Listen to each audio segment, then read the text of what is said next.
If you think you've woken up in the Twilight Zone, you're wrong. You've woken up inside the eugenics-run New World Order, the scientific dictatorship. Yeah, it's crazy to see the United States and NATO hand Libya over to al-Qaeda. And now they've got all those heat-seeking missiles. Don't worry, the government will take our rights and keep us safe.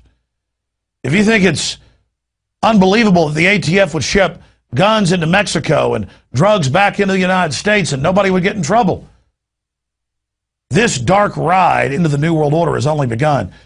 This next report, filed by Dykes, is titled Bisphenol A, Death by Plastic. This stuff is all around us. It's linked to cancer, conclusively proven, the doubling of diabetes cases in the last year, and more. This is how the globalists are poisoning us. And Dykes has filed this extremely powerful report. You think it's just in plastic bottles? Think again. It's in almost everything. Scientists have known for decades, since the 1930s at least, and alternative news sources like Infowars.com have long documented that the compound Bisphenol A, BPA, disrupts the hormonal system, causes infertility and even cancer. But governments didn't warn about the dangers of BPA, widely used in plastic bottles, food cans, and soda cans, until only a few years ago. For more on why, I filed this report for Infowars Nightly News. Bisphenol A. When you open up a can, that lining may contain a synthetic estrogen. That's right, a sex hormone. BPA is unsafe and can lead to cancer, diabetes, and other diseases. BPA is what is known as an endocrine disruptor. Canada became the first country in 2010 to ban the use of BPA in just some products, and Europe soon adopted many of these bans. However, in the U.S., the Food and Drug Administration has been much more reluctant to admit the dangers. Food and Drug Administration is not ready to sound the alarm. The Food and Drug Administration says the chemical known as BPA is not dangerous. This despite the fact that a 2004 CDC study found BPA in the urine of well over 90% of the U.S. population. Consumer awareness has created a trend against its use in many products in lieu of a ban. But BPA, which can alter sexual behavior and much more, has increasingly been found in abundance in a wide range of products, many of which you may not expect.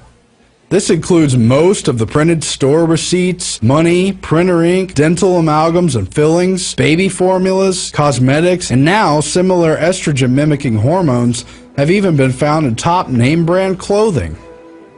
Efforts to eliminate contact with Bisphenol A must combat with the increasing places it pops up unexpectedly in our modern lives. And what else could pop up? Research conducted at top institutes like Harvard and Yale found that BPA has widespread effects, including neurological, thyroid, and dopaminergic issues, obesity as well as low weight, fetal development, carcinogenic effects including breast and prostate cancer. Its impact on hormones in both men and women can negatively affect the reproductive and sexual system. Studies on lab animals, including primates, found permanent changes to the genital tract, changes in breast tissue predisposing to carcinogens, long-term reproductive and carcinogenic effects, increased prostate weight, early onset of puberty, longer estrus, decline in testosterone, increase of anogenital distance in both genders, greater sensitivity to hormones and cancer, decreased maternal behaviors, adverse neurological development, disrupted ovarian development, and reversal of normal sex differences in brain structure and development. But just reporting these scientific facts has caused Alex Jones to be attacked by Media Matters and others for supposed gay bashing. The reason there's so many gay people now is because it's a chemical warfare operation. I have the government documents where they said they're going to encourage homosexuality with chemicals so that people don't have children. I even catch myself, Bob, drinking out of these estrogen mimickers. But the disruption of the body's endocrine system by pollutants put in place by man has nothing to do with sexual preference, nor what God or nature intended. In 1994, the Pentagon admittedly sought the development of a, quote, gay bomb in which it would use non-lethal chemical weapons to disrupt hormones and create widespread homosexuality, but it's happening every day in a less dramatic fashion, and the products we eat and drink, touch, and come into contact with. Are we really afraid to face the reality of social engineering through chemical assault due to politically correct taboos? The elite have stated their eugenics and depopulation agenda ad nauseum, and yet for the past 50 years, sperm rates have continued to plummet, and BPA is admittedly linked to male infertility.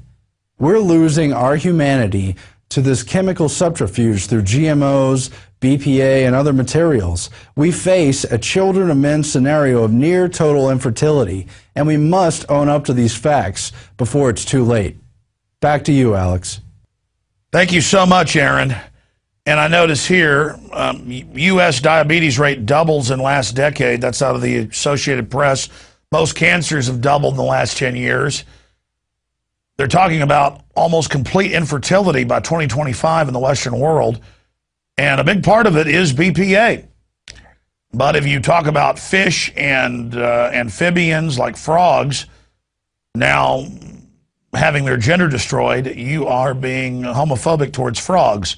No, that is all just a globalist distraction to keep us from looking at the facts of what this system is truly engaging in. This is a nightmare situation that our society faces, and bisphenol A is only one small part of this larger program. The sodium fluoride in the water, the radioactive isotopes added with the fluoride in most water systems, the GMO with insect genes in plants and pesticides engineered into the plants. In every major animal study, it's reducing fertility or outright causing mutations and total sterilization within 3 generations in rats, guinea pigs, you name it. The truth is, Hitler picked up his whole eugenics program from the United States and England. I covered that in my seminal film, Endgame Blueprint for Global Enslavement. And after World War II, when they got embarrassed and the world woke up to them, they openly said in Eugenics Quarterly and other publications, we're going to go underground. We're going to repackage our system. We're going to hide things in the food and water, and we're going to get these people. And of course, John P. Holdren, the White House science czar, wrote, we need to come up with sterilants hidden in the food and water. So many others talked about it as well. Aldous Huxley, his brother, Julian Huxley, Bertrand Russell. It's up to you to go search out these facts and look it up for yourself and to discover that this is the real issue, not what's coming up on television tonight on Dancing with the Stars. I hope you realize this is groundbreaking information, that it's up to you to research the facts for yourself and discover that not only are we telling you the truth, but it's far worse than we can even reveal to you here because there's so much evidence. Check it out for yourself. We're going to go to break and come back with a federal government program of shipping guns into Mexico and drugs back in the United States to destabilize North America and attack the Second Amendment. Larry Pratt and the ATF gun running scandal. Straight ahead.